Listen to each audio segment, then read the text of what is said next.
Hello. Um, this is my recording for episode 4, Call Me Red. So I had a very hard time actually recording this episode. I wasn't entirely sure I was going to do it actually. Um, so right now I'm watching the previews. So I'm doing the full length, the full 1 minute 6 1 hour 6 minute run time. But I wasn't going to record this to do a commentary because the episode there was I felt like doing a recording would have possibly ruined what this episode was, what it had to offer, and what how it affected me, like my experience with it. And I felt like that doing a commentary on it would have just subtracted to how great it was. And so I was very hesitant about doing this episode at all for that reason. Um, but also because of some of the content that's in it and um, it was just a very very long process of trying to get to the motivation, the space to want to do this episode. And episode 9 has just aired, so there's one episode left until the finale, and I'm just now recording this. I did attempt it one time before, but um, my computer glitched out, so yeah, so hopefully fate allows this episode to line up this time. So I'm going for it. Um, I love how this episode starts off, and Dexter has the Dark Passenger outfit on. He has and he has the whole Miguel Unabomber type look with the hat. Um, so seeing Dexter with his his little thumbprint. Dexter always has that weird sadistic look on his face, like, yeah, I just did something dark. Just making his fake fingerprint. I'm glad Dexter's able to use his his forensics abilities and gifts to do these things, to get away with it, to do what he has to do.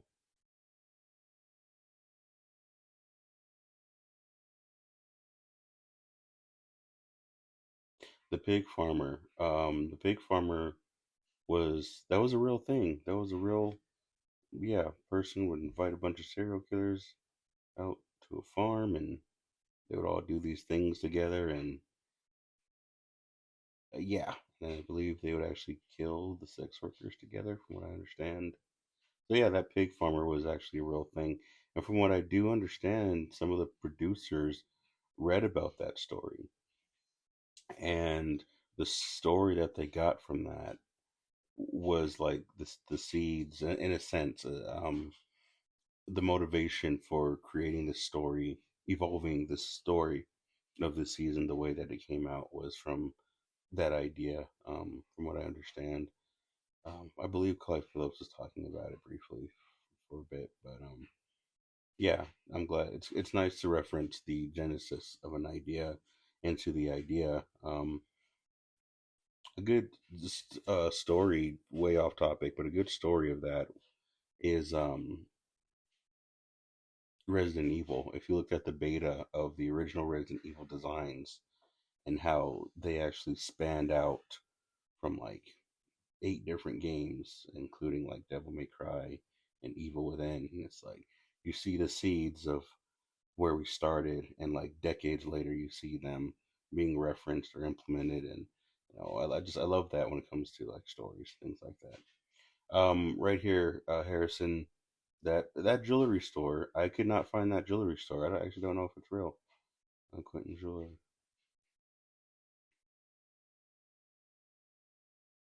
Esta vuelta, vuelta.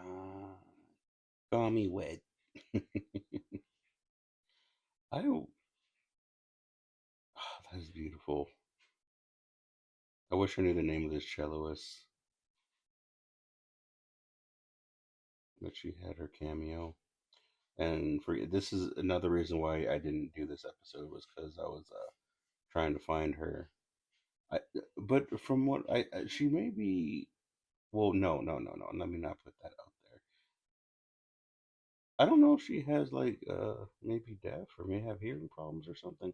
That's just me speculating because just seeing this her body language and it just sort of emanates. It just these little details shows that she may have like a hearing issue. But anyway, sorry. I love these camera angles in this episode when you're able to like see the have that wide shot and the car like turns and you get to actually follow the car turning out. A lot of times you don't get those shots in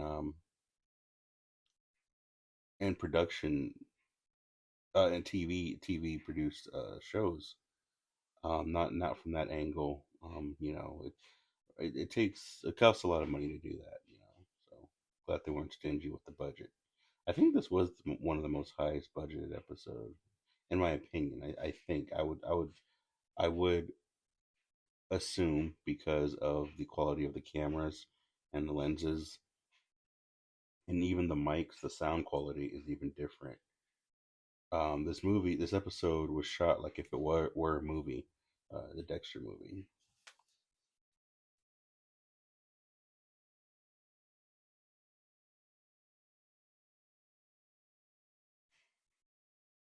Um, yeah, just to rent this mansion, just to get the shot of these cars, or that Mercedes. Goodness, I like how Charlie plays the rap music in her vehicle. Playing this rap song, playing rap music, it really shows how unfamiliar of a territory Dexter's in. Because normally Dexter wouldn't really listen to rap music. At least I would assume. So once she starts playing this rap music, she really throws it in his face, like you're entering territory that's unfamiliar to you or something that you normally would not engage in. So yeah, get used to this unfamiliar, strange, foreign. You know, gosh, I can't see. Brightness is fully up. What is this? That look that she gives him, that look that Charlie gives Dexter just now. But that look like you disgusting freak. Give me this. I think she's telling him to put his thumbprint on the thing, and it doesn't work. And she's like, she gets cautious. She's professional. Didn't work the second time. She lowers her hands. You can see that in the background. And I think Charlie's like, I think she's like ready to kill this dude. She's like, how am I gonna handle this? I think she like kind of wants him to fail. But hope it works.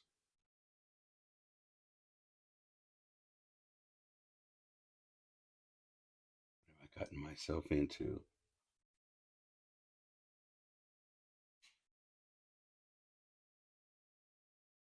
Boom. I like the reflections, the artistic. You see him calm and collected in the reflection, but then when you see Dexter in his color, he's really like holding his hand on his chest, and he's like, "Oh man, my chest. This is like exciting, but a bit overwhelming. It's like, but I feel like there's more of an artistic feel in that moment, and I'd rather not try to limit it into words, but really just pointing out there's an emotional artistry there with doing the reflection of the elevator doors. But also, apparently, that elevator doesn't actually work. It's just a little prop room or whatever.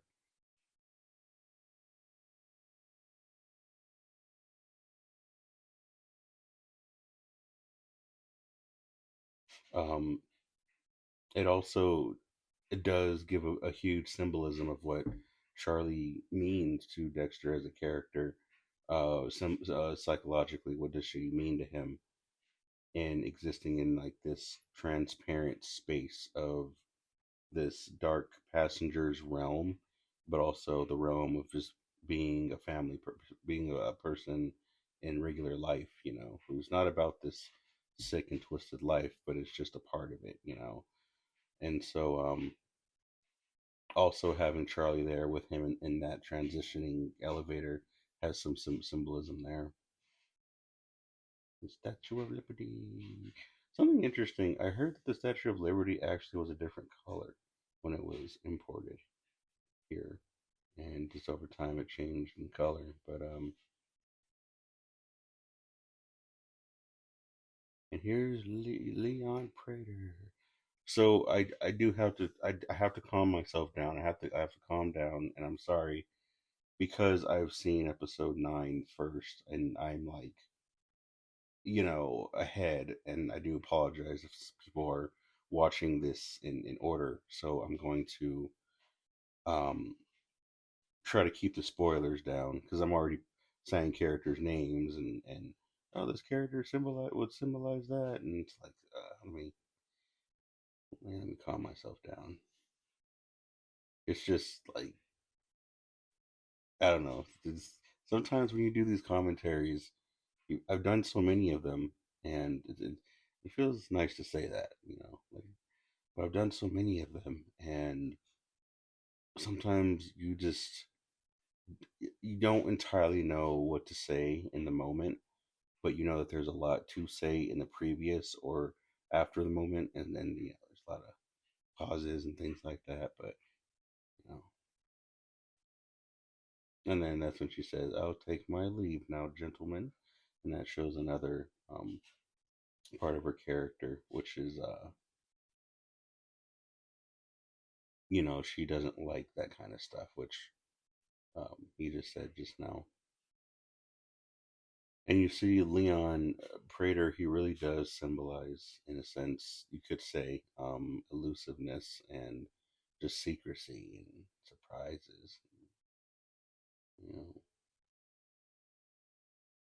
I don't think well, no, we've had a character similar, which would have been, in a sense, Freebo. The thing about, okay. So this is another reason why I didn't want to do this episode. Let me, all right, I have to be very quick about this, very quick about this. I get one shot. Pogo the Clown, that is John Wayne Gacy. That was played by Scott. He was the director. Oh no, no, one of the producers of the show. In Original Sin, he was in the outfit, the clown outfit, and that was his flashback. In that refrigerator, that was Jeffrey Dahmer's. He had a bunch of body parts, and he was a cannibal, and they found some hearts and kidneys and stuff in his refrigerator. So that's what all that blood was. On the right side, you see the Zodiac Killer's signs, maps. On the left side, there was a rat box of rat poison, and that rat poison belonged to a nanny who actually killed her family. On the right side, you can see some license plate that was from a real serial killer, the high freeway serial killer. Um, That lamp that you've seen with the spine belonged to Ed Gein. Ed Gein was a real serial killer, and the death of his anniversary was the day before this episode actually aired. That steering wheel belonged to can't remember who the steering wheel belonged to. Um, the bio strangler in Louisiana. The seat was Ted Bundy's. He had a 1968 Volkswagen Beetle, and he would actually remove the he removed the seat on the passenger side so that way his victims could go there. That helmet, that head with the hands, belonged to the BTK killer. Um, I believe that shovel in the back was the West Mesa killer. I believe. Also, when you see Dexter's blood slides, you see a bag. That duffel bag belonged to the John Doe killer, which was a fictional killer, from what I understand. Um, Now, right here we see the table. Um, there's the sword. I believe that was the sword of. No, it wasn't the sword of Travis Marshall in season six. It's actually in this room. On some, there's like a pinnacle, and right atop on top of that drawn pinnacle, there was the sword. There's the ponytails from Rapunzel, the killer Rapunzel, fictional. So there's the table. That table was Ice Truck Killer. Um, there's actually a white box that you see further down. Further down that white box, you see um,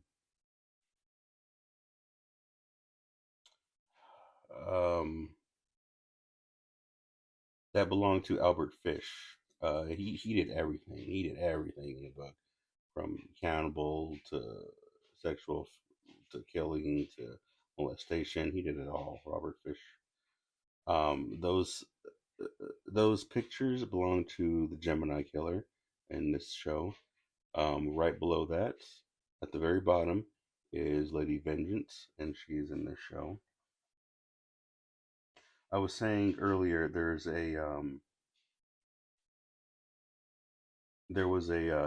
a white box. Those were actually pins, and those belong to Albert Fish. Um, there's a vinyl record. There's a golden vinyl record that belonged to. It was the Atlantic Child Killer. That may have been the name of the documentary, but he was in Atlanta, and yeah, that killer happened, and he got into the movie studios, and I believe he became a.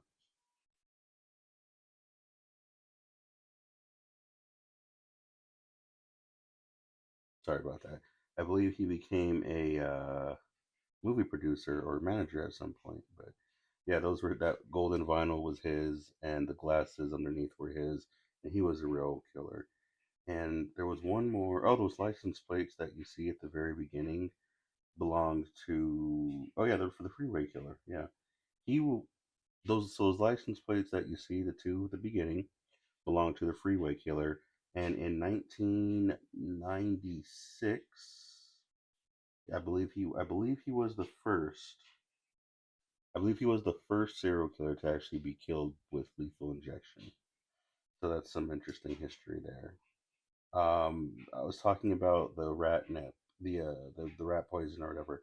That belonged to Nanny Doss. She's known as the giggling nanny or the giggling granny, and she murdered her four husbands. I believe she was married five, murdered four, and killed her mother, her sister, her grandchild, and her mother-in-law.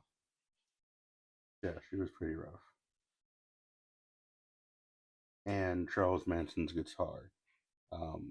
Like I said, very fast paced. Sorry, I'm behind, but um, Charles Manson's guitar. Yeah, he was a cult leader, and from what I understand, he's very famous. If you don't really know about Charles Manson, that was his guitar. Thank you for hanging in there with me. And now we have Lady Vengeance. Call me Red.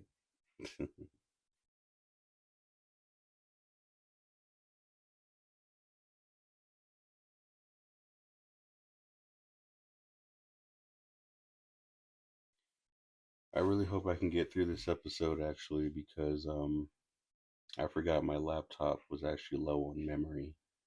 I think I had maybe like 15 gigs of space.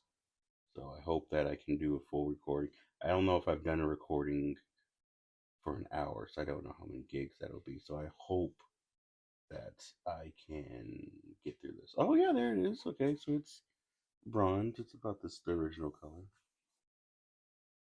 the Statue of Liberty.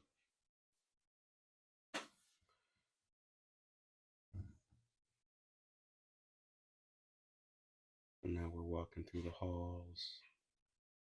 I love how she does that twist. You do that twist because when you pour, and you bring it up, that little stream will come down.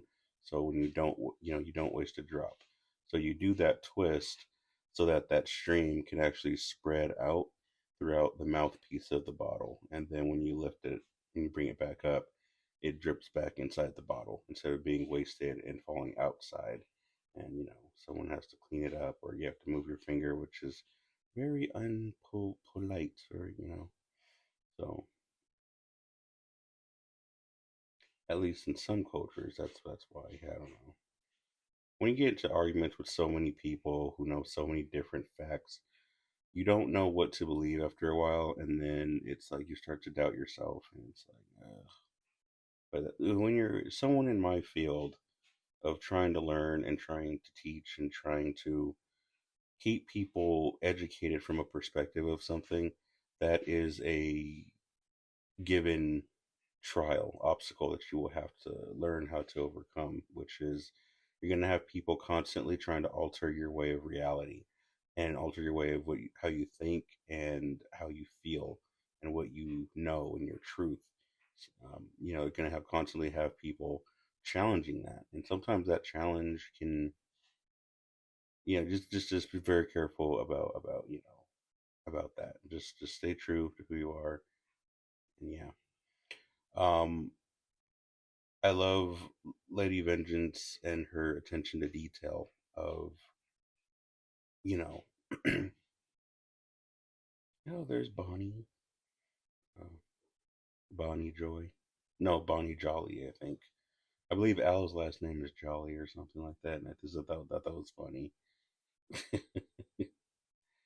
um, but I love how Lady Vengeance has so much to offer Dexter, so much to teach him, and Dexter talking with Lady Vengeance really does, just open up an exciting new possibility of what his life could be like. Of how he can experience life and enjoy the tiny details of it. Oh, so he's ponytail guy. Oh, she didn't like that. Mia didn't like that. But yeah, I think Mia's great. So, and then and here's Lowell. I love Lowell. So we get into this field, this area of what do all these characters really have in common? What do they have in common? What do they all mean? Dexter killing the dude Red. Um,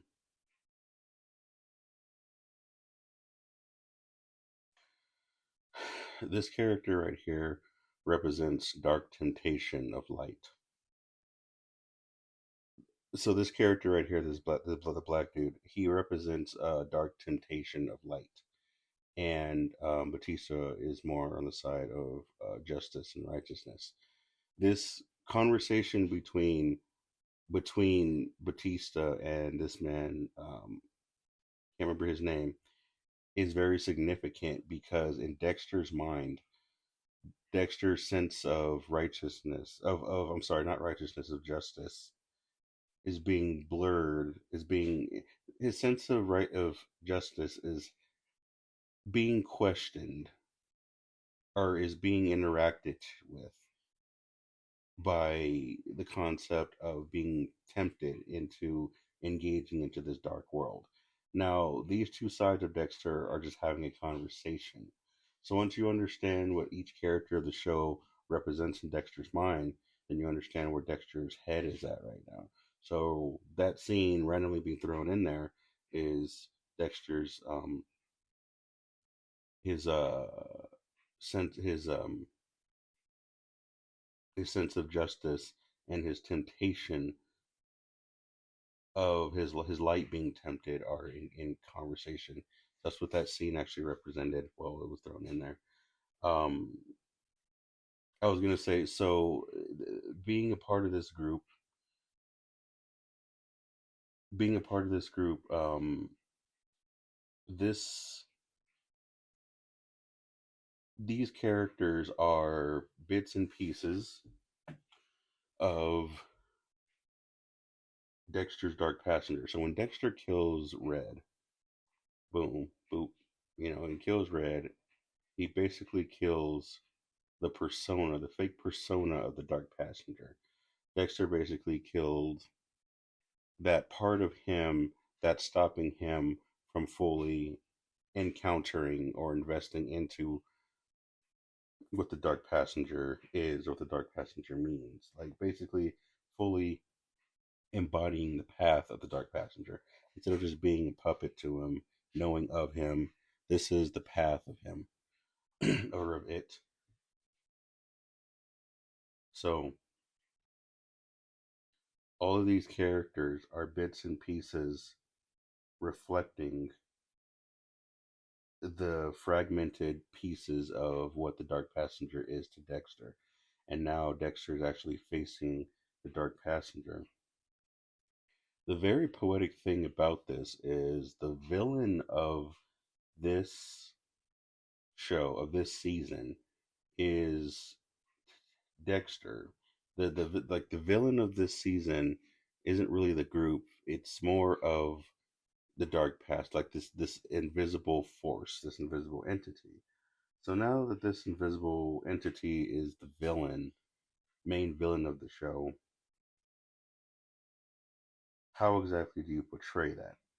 So you create a character that represents something that is non-physical, something that is very elusive, something that is very unpredictable, something that is a puppet master, something that is very kind in a sense, but it's just basically you have Leon Prater.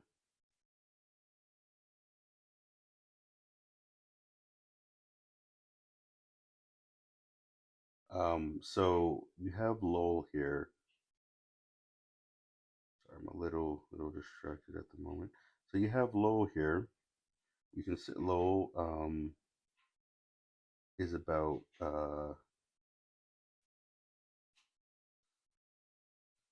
Lowell and Dexter are like they're basically like brothers. They're basically like brothers, and so I'm sorry. Let me focus on this for like 5 seconds. There we go. There it is. Okay. Um,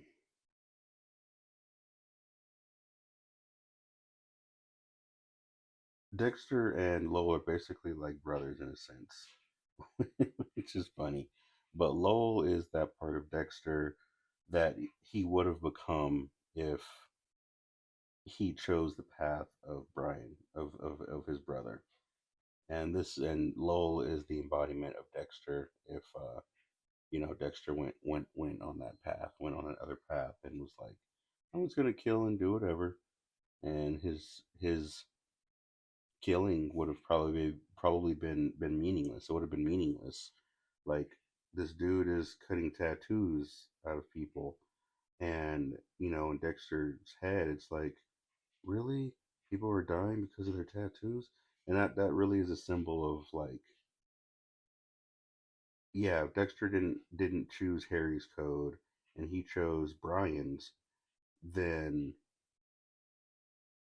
Dexter would have been killing for like the silliest reasons, and there wouldn't have really been a big philosophical like meaning behind him doing what he does.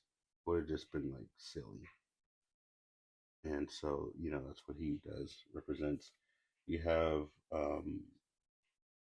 Al really representing that side of that Dexter had within himself when it came to Trinity, and can I be a family man? And you know, there's that. You could say that okay, Gareth represented duality, the duality of the hidden life and the surface life. And Leon Prayer was elusiveness, Star Passenger, the puppet master. And you could say Mia is, I would say she's more of the lustful side of things, the sexual temptation of it all. Um, yeah,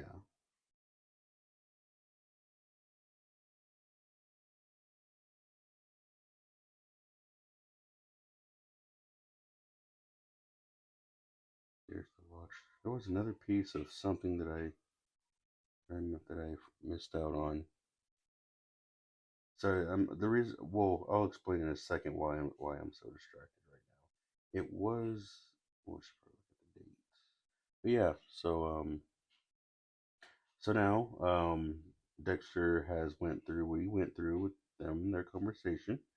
So now Batista, really, really symbolizing a sense of justice, a sense is now talking with Dexter's internal light, and now we have Dexter's light and his sense of justice now, having a conversation with each other. So now in Dexter's mind, it's like, what are we doing here? What is our goal? What are we actually doing? This season has a strong theme of vulnerability, and I wasn't going to talk about this, but one of the themes of vulnerability is constantly having a code or a guide or a structure. And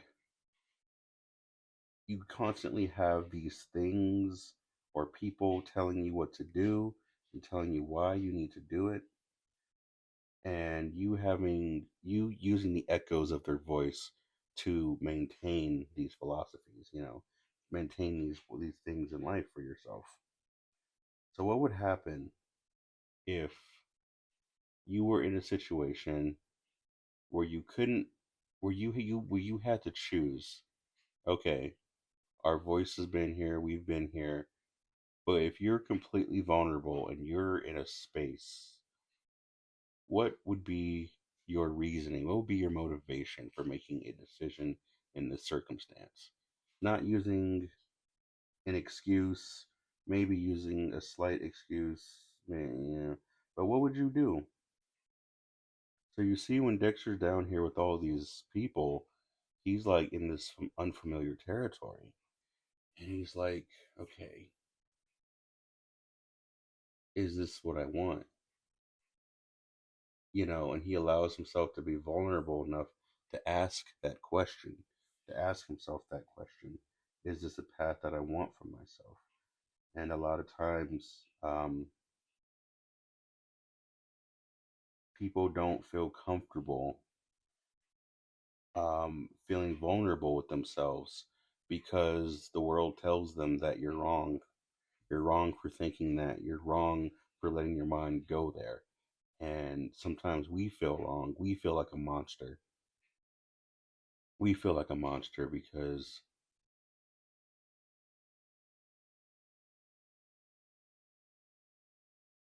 we feel like a monster because we feel like it's wrong for us to even question ourselves why we want something, why we did something, why we crave something.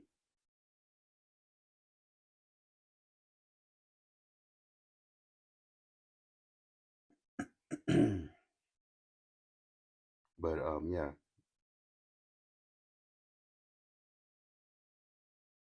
So I apologize. So I was very distracted because there is a photo, there's a picture in the background, and I cannot remember the name of the artist and the name of the painting.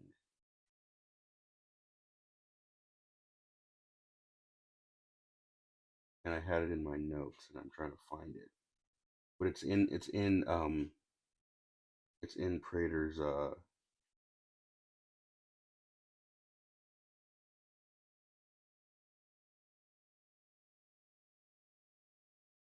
whatever you call it, his mansion. So that woman with the tattoos, well, okay, she'll come up later, actually. So I think later on,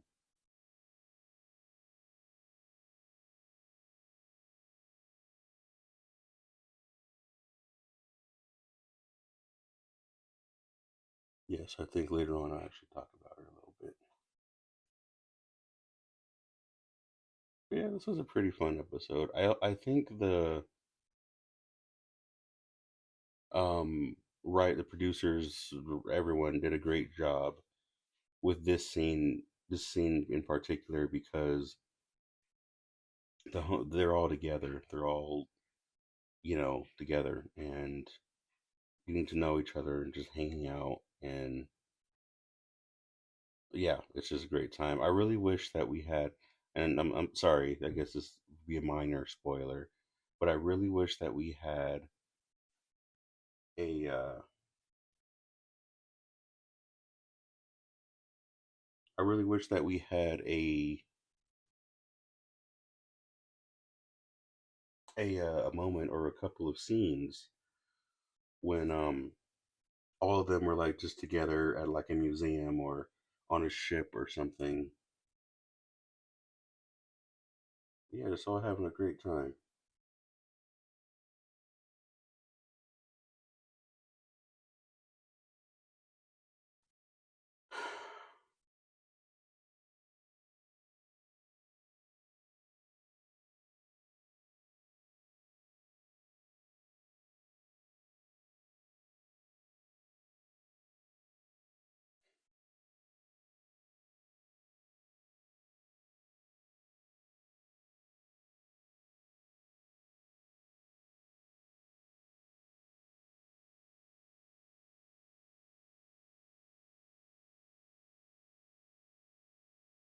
Yeah, this is what I get for not being prepared.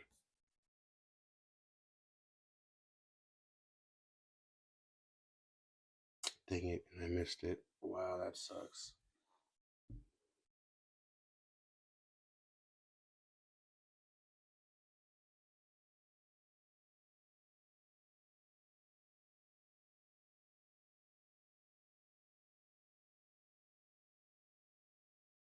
Man, there's no way I can see my history. Oh well. I tried very, very hard, but I can't find my notes on the paintings that were in the back of Prater's walls. I had them, and I don't have them anymore. Oh well.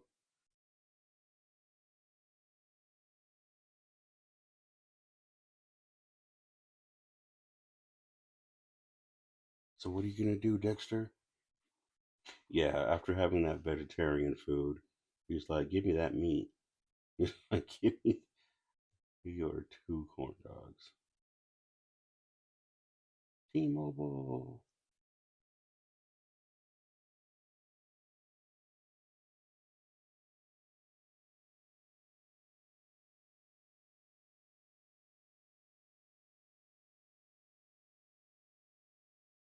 And here's the watch. Tick, tick, tick.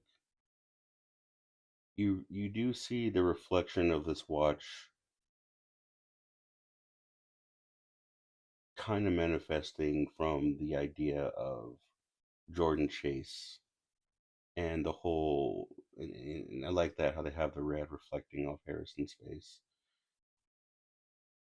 You really do have this mirroring effect of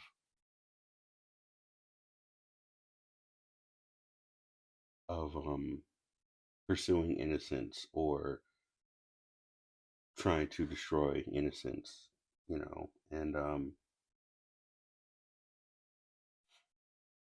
yeah, you see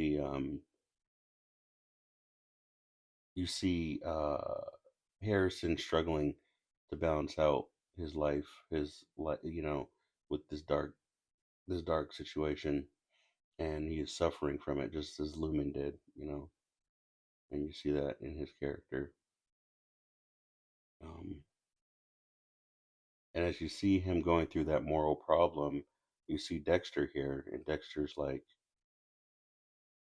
going through the same problem. He looks at Blessing's family and through the window, and he's like, "Oh, they're having a great time, having a fun time."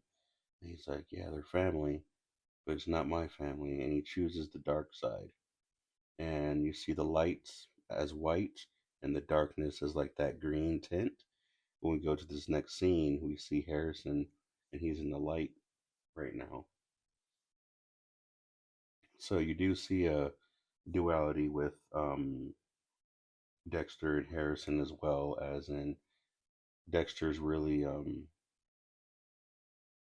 going more into his dark side, but then his light side is more like away from him, more into the light. It's they did that with season 6 too, where the more sinister, evil Dexter was, the more kind Travis was, and the more dark and sinister Travis was, the more kind Dexter was, and it was like a huge back and forth scale between those two characters and their duality with each other.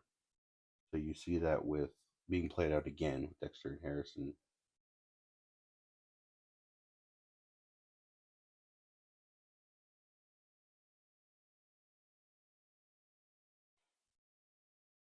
Wow, it's a beautiful shot of New York City.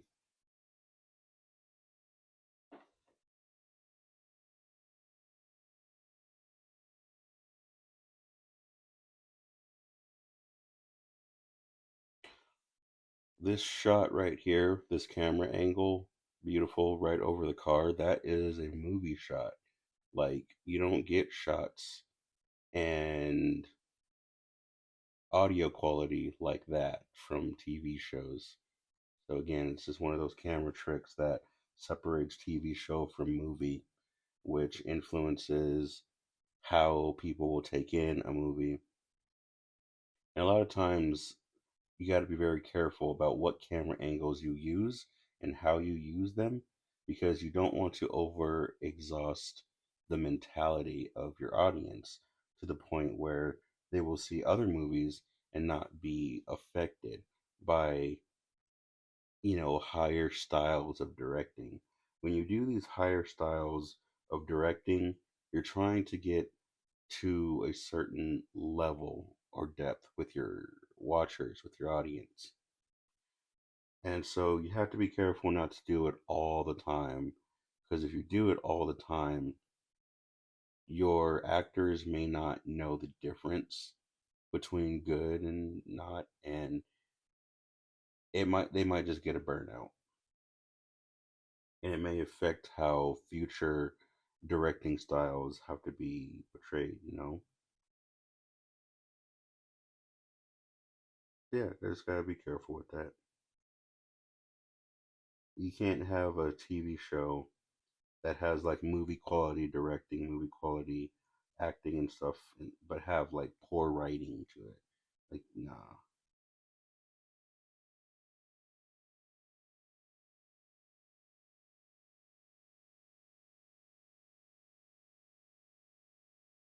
And here we are again out in the park. Is that Central Park? I don't know if that's Central Park.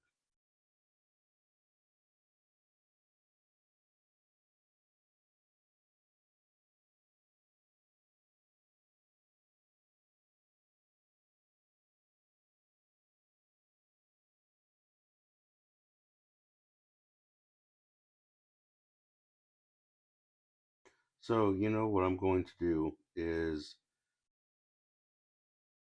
because I've recorded all the other episodes, when I go to episode 10, and please remind me if I forget, But what I'm going to do is when I go to episode 10 and review it, I am going to explain the pictures. Um, so yeah, just to make up for my mistake for you guys, and I apologize again for that, for stumbling so much over that picture. You would think I would remember it because the name of that picture was symbolic to why it was in certain frames and why it was behind Mia and behind Prater at certain times. That it was very carefully placed why that picture, why these paintings were there, and I wanted to explain that on an artistic level, and I just I can't right now, so I apologize. I'll make up. I plan to make up for it.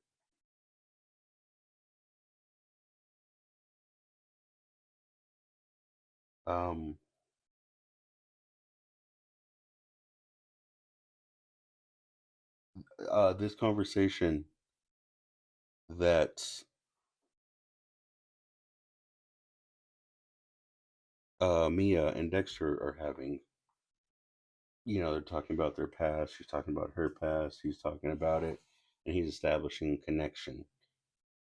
It's not about, oh, why are you making it about you? Why are you making it about? Why is he making it about himself? It's not that. It's establishing connection. It's saying I'm tossing something out there, and the other person saying, okay, I'm catching it, and I'm connecting with it, and I got to put myself in the mindset or the emotional set to be able to properly connect. And once we're both there, then the chord becomes a lot more smoother, like a flowing river kind of deal, you know? So now they're both connected and now they're both pinging off each other and now they're connected. And now doing that, that allows an openness, that allows in what areas can we be vulnerable with each other? What areas can we be honest with each other?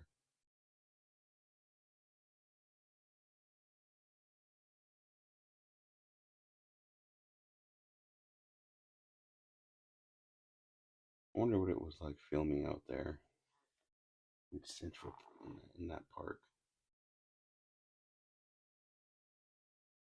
I really wish I grew up in New York, or at least was out there at a very young age. I get you can't escape trauma. I guess you can't, but there is something about New York that just feels like home, and I just feel like I belong there. And when I lost myself back in 2017.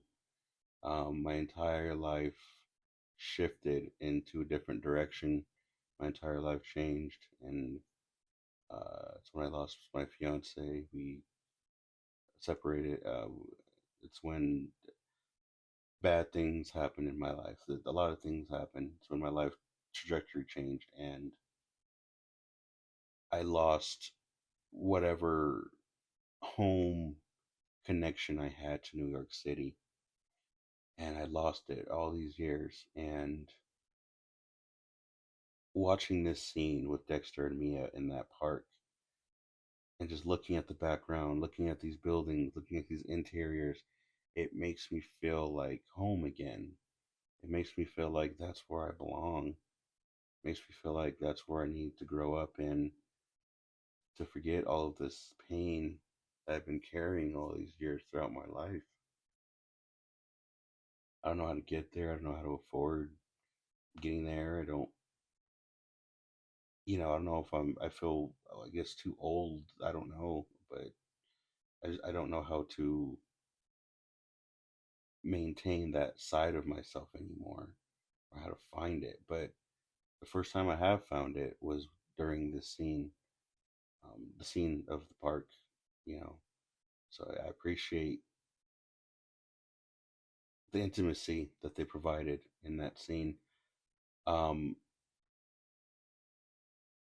Also, Dexter, whenever Dexter has intimate connections, deep, intimate connectional talks with people, he always says, I want to get something to eat.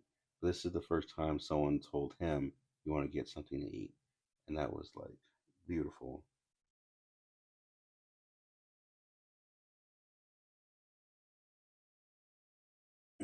No, but I just gotta.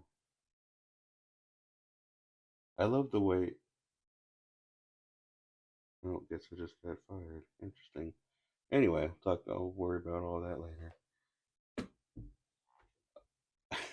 um, the way that Mia gets up just now, there's something strange about the way she gets up. She doesn't like go to the side or anything. The way she stands straight up, it's like it feels like she stood straight up like that on purpose, and then she walked off. I'm just like, hmm. The way that she sat down, the way she got up, and she was like, "I'm gonna go take a quick shower," and just like it feels like every move that Mia did was intentional, and I can't figure out why, but it feels so out of place that it feels like she had her own thing going on in her head, and I like that because when you're on a date with a woman like that, they do stuff like that, and you're just like, what's going on here? So it brings a realism and authenticity. Yeah, we have Lowell. Not the night, baby. All right, now this one for sure.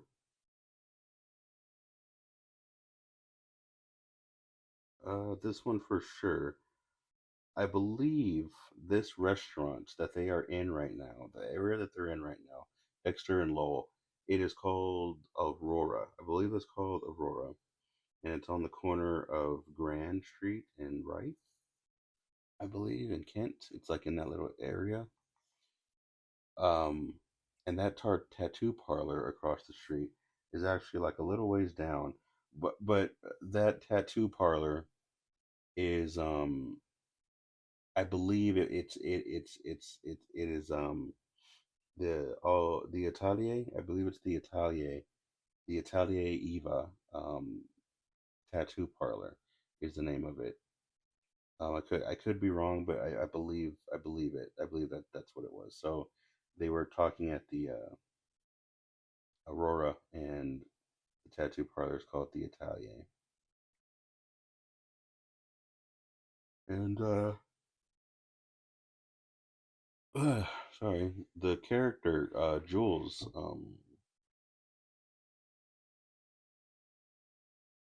Oh no, we're talking about the detectives now. We're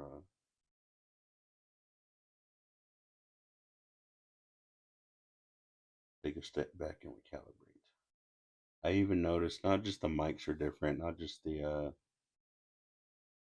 stuff is different, but even the way that the makeup design is for the characters is even different.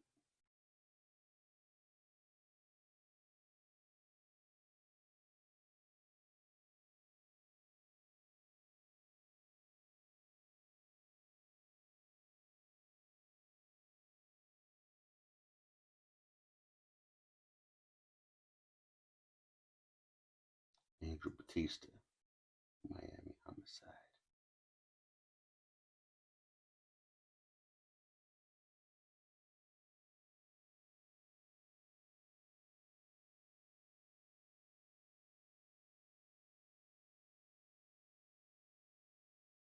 How much time is you willing to give me?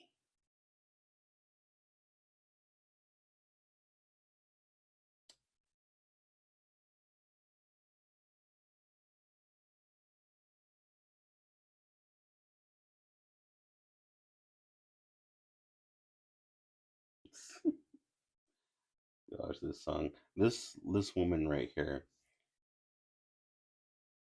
I don't know what it was like working with her, but the woman here who plays Jules, you can actually find her on Instagram. Uh, was it be something soft? You can follow her on Instagram, be something soft. She does have some pretty dark stuff. When I say dark, I mean like actual like dark, as not in like I'm talking about like borderline evil dark. um, but I don't want to sound like a stereotype. But she has some dark content, so just keep be aware of that. But yeah, that's if you want to talk. I don't, which I am. I don't know if I probably should be saying that, but I guess I'll shut up about that.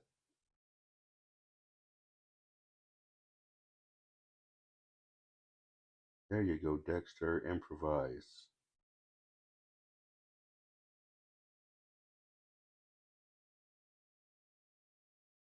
I was actually so mad. I was very, very grumpy that Lowell was taken.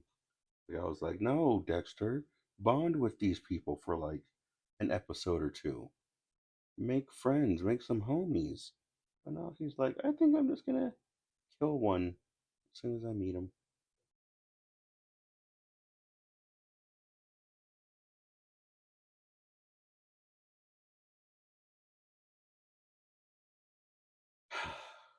Man, I was hoping that he would get out somehow. That's just me. That's just me. I always feel like, is this one gonna get out? Come on, Dexter. It's just like Zoe Kruger, I believe her name was, the cop from season four. When she kept dropping hints at Dexter that she had an attraction to him. And I was like, come on, Dexter, let her out. And she kept flirting with him, and he just wasn't getting the hint, and he killed her. I was like, really, Dexter? But she really stood out. I believe her name was Christina something. But yeah, her character really stood out for the one episode she was here. And so I love these characters that really stand out when they're in one episode, but they have such a significance to them. But yeah, I really wish that Lowell lasted longer. He was my favorite. He will always be one of my favorite Dexter characters of all time. Just in these few scenes that I've seen him in. And I don't know how Neil Patrick Harris did it, but I think he took whatever pain, whatever darkness he had inside of him.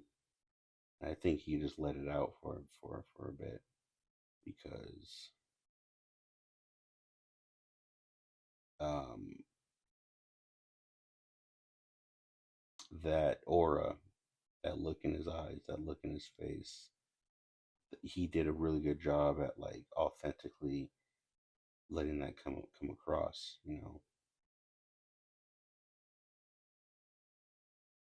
I love the kind of, I guess, low string. I guess I love the emphasis on the string that the musician, score composer, chose to do as soon as that the blood slide closes. It's almost like a familiar note being recreated from scratch or being recreated or reborn. And so, yeah,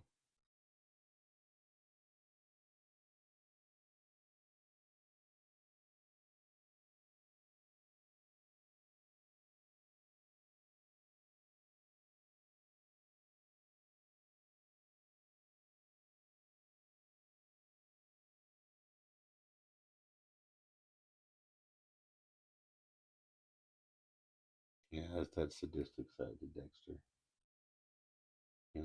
He was just normal and chill and cool, and then Dexter's like, I'm gonna say something to him that's gonna make him freak out and be like, wait a minute, I don't want this to happen. And then he's like, boop.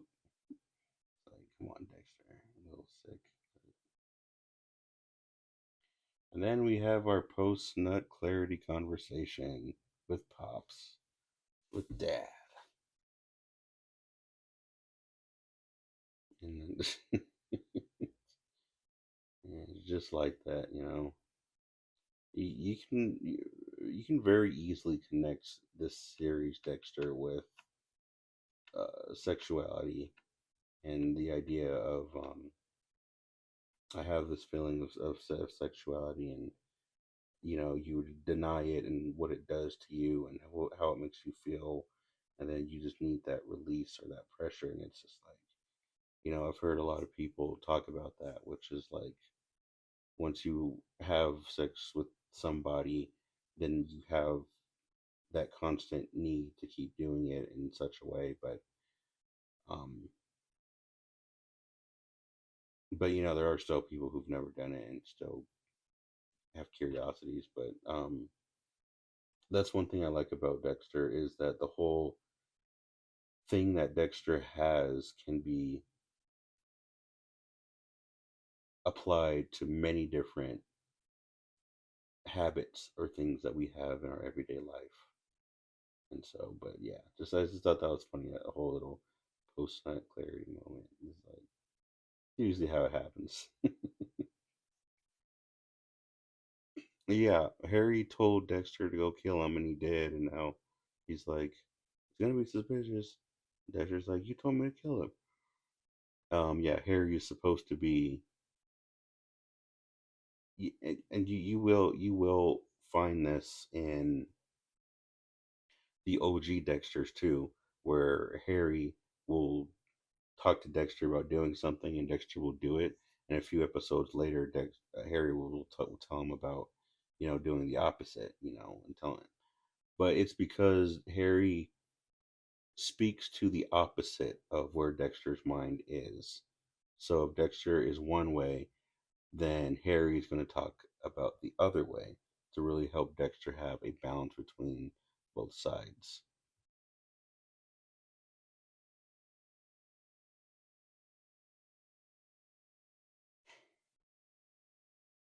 This was one of the first heartbreaking scenes of the show, which was when Harrison talked about losing Dexter, and Batista was like, "Oh, sorry for your loss," and let him believe that his dad was gone. That was just one of the red flags of Batista. There were so many things of this season in the show, even when um minor spoiler when I believe in a few episodes, maybe the next episode or two, um, when Batista was suspicious, when Batista looks on the news and sees that there was a person who killed this other person, and the cops were like, "Oh, this person, the killer of this person is this," and Batista's like, "What? No, they didn't do that. They weren't the killer," and he went out of his way to be like, "No, that's all wrong.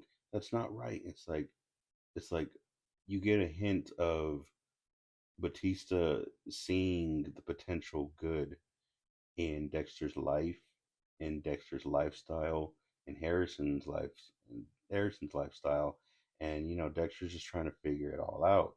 And throughout the season, you see Batista. He gets little itty bitty pieces of Dexter's life and the good things about Dexter's life, and it frustrates him more and more, and it like destroys him more and more, and it's like you really see these little itty bitty tiny time bombs that are going off in Batista, and it's like it just hits different when you kind of see the season evolving, and you kind of see the trajectory that Batista's going into, and it's like maybe Batista will do this or do that, and it's like no, this one little scene where he had the opportunity to make a choice and he didn't see it as a big opportunity or a big choice.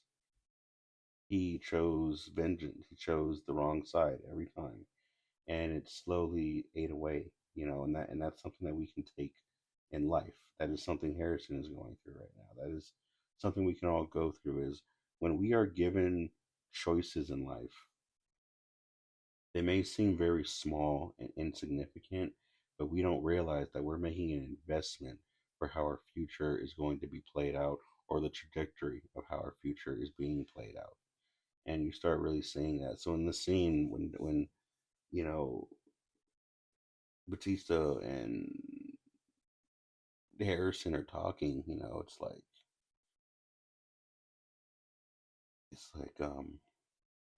when he's like, "This is a dark path you're going down." It's like that was sincerely like that was yeah, that was nice, Batista. And at the same time, it was very like heartbreaking to just see where he's at mentally. You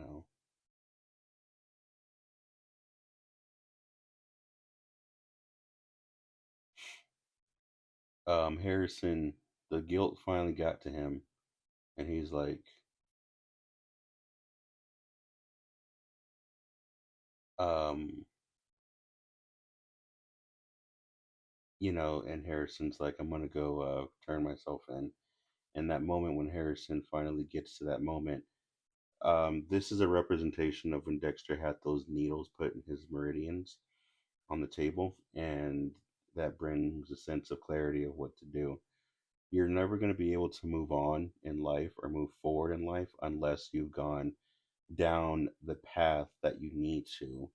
And sometimes that is like a darker, scarier path. And sometimes you have to go there to figure you sometimes you have to figure out why a part or a piece of your soul is there. You have to figure that out and you got to get it out. You got to find it and you have to fully grieve.